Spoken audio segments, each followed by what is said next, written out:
morning. Gagawa kami ng pig pen na walang amoy. Ayan si Eric.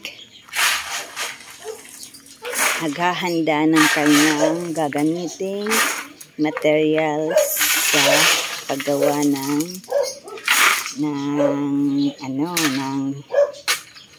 flooring doon sa tabi ng sa palibot ng pig pen. Yan, masipag si Eric. Yan, pupunta kami sa baba. Papakita ko yung mga chicken. We have lots of chicken. And that one, duck. I guess that is a wild duck.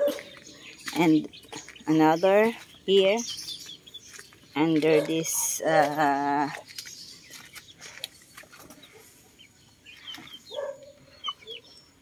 yan, maraming mga we also have turkey.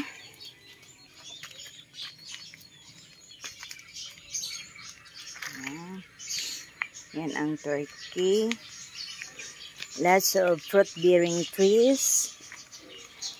We have jackfruit. And another chicken. Group of chicken.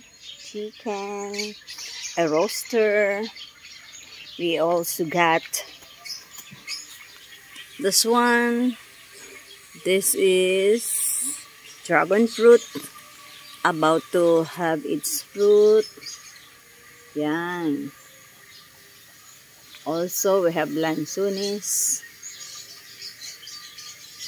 Still young. Hindi pa siya bumubunga. But soon, maybe after 1 year, ito ay magkakaroon na ng bunga. Yan, marami. May coconut. Sprouting its fruit. Yan. May bunga na siya. Yan.